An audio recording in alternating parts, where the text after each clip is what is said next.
ఓం శ్రీ రామచంద్ర పరబ్రహ్మణే నమః. భగవద్బంధువులందరకు హృదయపూర్వక నమస్కారాలు. ఓం శ్రీ రామచంద్ర పరబ్రహ్మణే నమః. ఆపదామపహర్తారం దాతారం సర్వసంపదాం లోకాభిరామం శ్రీరామం భూయో భూయో నమామ్యహం. ఓం శ్రీ రామచంద్ర పరబ్రహ్మణే నమః.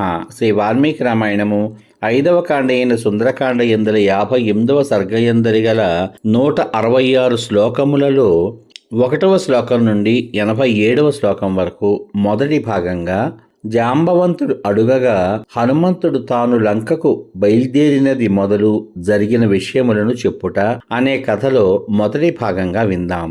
తరువాయి భాగంలో 88వ శ్లోకం నుంచి 166వ శ్లోకం వరకు ఇదే కథను కొనసాగిస్తూ రేపటి భాగంలో విందాం. ఇప్పుడు శ్రీ వాల్మీకి రామాయణము 5వ కాండ అయిన సుందరకాండ ఎందలి 58వ సర్గ ఎందలి గల 166 శ్లోకములలో 1వ శ్లోకం నుంచి 87వ శ్లోకం వరకు విందాం. మహేంద్రగిరి పర్వత శిఖరమనందు మహాబలశాలులైన హనుమంతుడు మొదలైన వానరులు అత్యధికమైన సంతోషాన్ని పొందారు. పిమ్మట అత్యధికమైన సంతోషంతో నిండి ఉన్న జాంబవంతుడు సంతోషభరితుడైన ఆ హనుమంతుని సీతాన్వేషణము చేయడానికి అతడు బయలుదేరిన పిమ్మట ఏమేం జరిగిందో చెప్పమని కోరాడు. నీవు సీతాదేవిని ఎలా చూశావు? ఆమె అక్కడ ఏ విధంగా ఉంది? క్రూర కార్యాలు చేసే ఆ రావణుడు ఆమె విషయంలో ఏ విధంగా ప్రవర్తిస్తున్నాడు?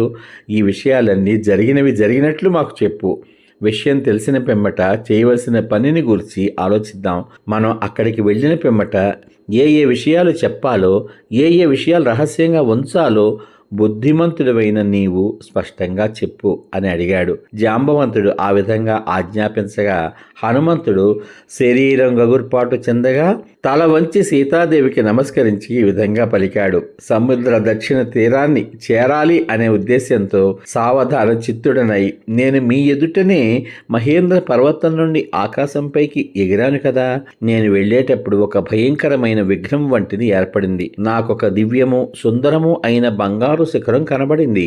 మార్గాన్ని ఆవరించి నిలిచి ఉన్న ఆ పర్వతమును ఒక విఘ్నంగా భావించాను. దివ్యమైన ఆ బంగారు పర్వత శ్రేష్టమును సమీపించిన పిమ్మట దీనిని బ్రద్దలు కొట్టాలి అనే బుద్ధి నాకు కలిగింది. నేను తోకతో కొట్టగా సూర్యుని వంటి ఆ మహాపర్వత శిఖరం 1000 ముక్కలుగా బ్రద్దలైపోయింది. ఆ మహాపర్వతం నా ఉద్యమమును తెలుసుకుని మనస్సుకు ఆనందం కలిగేటట్లుగా మధురమైన వాక్కుతో నాయనా అని పిలిచింది. మహాసముద్రంలో నివసిస్తున్న నేను వాయుదేవుని స్నేహితుడనైన మైనాకుడు అని ప్రసిద్ధుడను. నీకు పినతండ్రి వంటి వాణ్ణి నాయనా. పూర్వం మహాపర్వతాలకు రెక్కలుండేవి. అవి ప్రాణులకు బాధ కలిగిస్తూ భూమి మీద అంతట్నూ సంచరిస్తూ ఉండేవి. పాకాసుర సంహారి అయిన భగవంతుడైన దేవేంద్రుడు ఆ పర్వతముల చరితమును విని వజ్రాయుధం చేత వాటి రెక్కలను 1000 కొలది ముక్కలుగా ఛేదించాడు. మహాత్ముడైన నీ తండ్రి వాయుదేవుడు నన్ను మహాసముద్రంలో పడేటట్లు ఎగరగొట్టి నన్ను మాత్రం మహేంద్రుని బారి నుంచి రక్షించాడు. హనుమంతుడా, నేను రామునికి సహాయం చెయ్యాలి. మహేంద్రునితో సమానమైన పరాక్రమం గల రాముడు ధర్మాన్ని రక్షించేవారిలో శ్రేష్ఠుడు గదా అని అతడన్నాడు. మహాత్ముడైన ఆ మైనాకుని మాటలు విని అతనికి నా కార్యాన్ని తెలిపి నేను ప్రయాణానికి ఉద్యుక్తుడయ్యాను. అతడు కూడా నాకు వెళ్ళడానికి అనుజ్ఞ ఇచ్చాడు. పర్వతములలో గొప్పదైన ఆ మైనాక పర్వతం మనుష్య రూపంలో అంతర్ధానం చెందింది. దాని పర్వత రూపం కూడా సముద్రంలో మునిగిపోయింది. నేను అధికమైన వేగాన్ని అవలంబించి మిగిలిన మార్గాన్ని గ్రహించి వేగంగా చాలాసేపు మార్గంలో ప్రయాణం చేశాను. నేను సముద్ర మధ్యమునందు నాగమాత అయిన సురసాదేవిని చూశాను. ఆమె నాతో, ఓ వానర శ్రేష్ఠ, దేవతలు నిన్ను నాకు ఆహారంగా చూపించారు.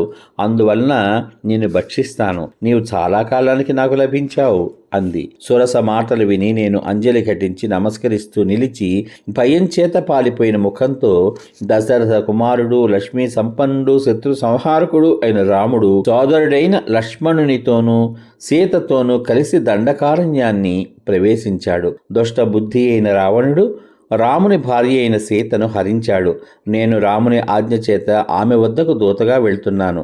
రాముని దేశంలోనే నివసిస్తున్న నువ్వు రామునకు సహాయం చేయాలి.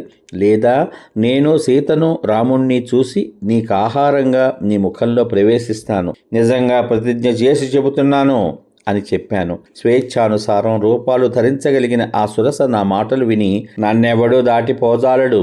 ఇది నాకున్న వరం అని పలికింది. 10 యోజనముల పొడవున్న నేను సురస మాటలు విని క్షణకాలంలో 15 యోజనముల విస్తారం ఉండేటట్లు నా శరీరాన్ని పెంచాను. ఆమె తన ముఖమును నా దేహ ప్రమాణమునకు చాలునంతగా చాచింది. ఆ విధంగా చాచిన ముఖాన్ని చూసి నా శరీరాన్ని చిన్నదిగా చేసి ఆ క్షణమునందే బ్రొటనవేలంత ప్రమాణం కలవాణ్ణి అయ్యాను. నేను వెంటనే ఆమె ముఖంలో ప్రవేశించి క్షణకాలములో దాని నుండి బయటకు వచ్చాను.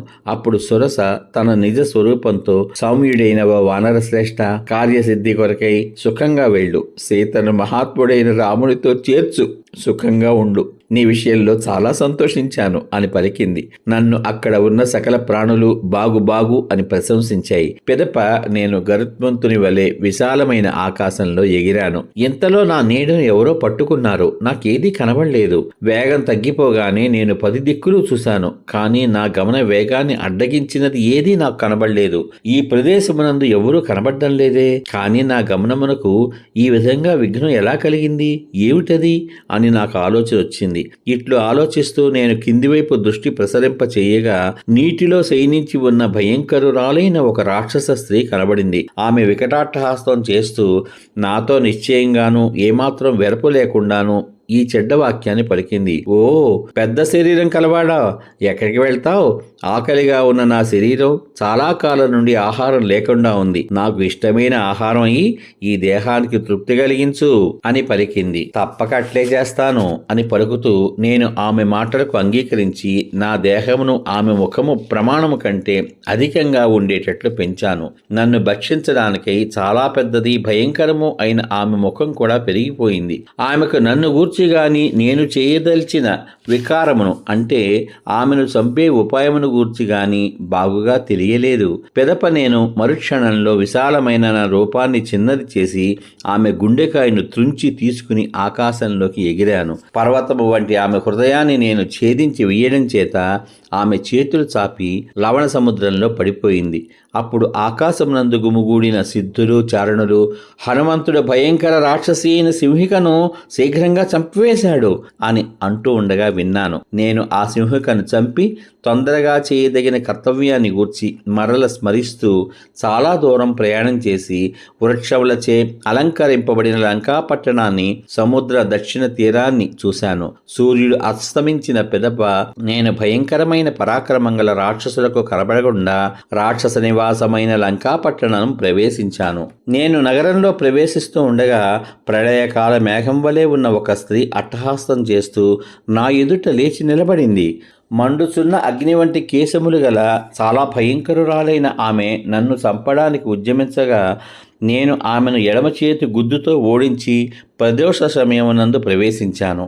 అప్పుడు భయపడిన ఆమె, ఓ వీరుడా, నేను లంకాపురిని, నీవు నన్ను నీ పరాక్రమం చేత జయించావు, అందువలన సకల రాక్షసులను నిశ్శేషంగా జయించగలవు అని పలికింది. అక్కడ నేను రావణుని అంతఃపురానికి వెళ్ళి రాత్రంతా సీత కోసమే వెతికాను గాని మంచి నడుముగల ఆ సీత కనబడలేదు.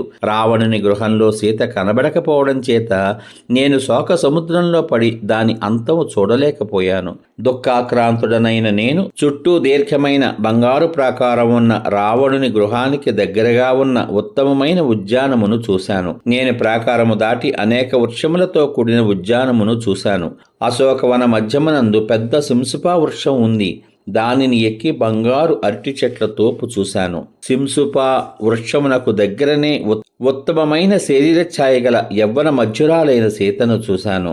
కమల పత్రముల వంటి కళ్ళుగల ఆమె ముఖము ఉపవాసముల చేత వాడిపోయి ఉంది. ఆమె ఆ వస్త్రమును ఒక్కదానినే చుట్టబెట్టుకుని ఉన్నది. ఆమె కేశములు బూడిద కప్పి శోభావిహీనాలై ఉన్నాయి. శోకం చేత మనస్తాపం చేత దీనమైన కృషించిన శరీరము గల ఆమెను వికృత రూపములు, క్రూర స్వభావం కలవాళ్లు, మాంస రక్తములను ఆహారంగా తీసుకునేవాళ్లు అయిన రాక్షస స్త్రీలు ఆడలేడిని ఆడ పెద్ద పులులు చుట్టుముట్టి ఉన్నట్లు చుట్టి ఉన్నారు. ఆమె భర్త హితమును గూర్చియే ఆలోచిస్తోంది. ఒకే జడతో దీనురాలై భర్తను గూర్చియే ఆలోచిస్తున్న ఆ సీత రాక్షసుల మధ్య ఉంది. వాళ్ళు ఆమెను మాటి మాటికి భయపడుతున్నారు. నేలపైననే శయనిస్తూ రంగు మారిపోయిన ఆమె శిశిరర్తువు నందలి పద్మలతవలే ఉన్నది. ఆమె రావణుని విషయంలో విముఖురాలై మరణించాలి అని నిశ్చయం చేసుకుంది. లేడి పిల్ల కళ్ళ వంటి కళ్ళుగల అట్టి సీతను నేను శీఘ్రంగా ఎట్లో చూడగలిగాను. కీర్తిమంతురాలు రాముని భార్య అయిన ఆ సీత అట్టి స్థితిలో నాకు కనబడింది. నేనామెను చూస్తూ ఆ శంసుపా వృక్షం పైననే ఉండిపోయాను.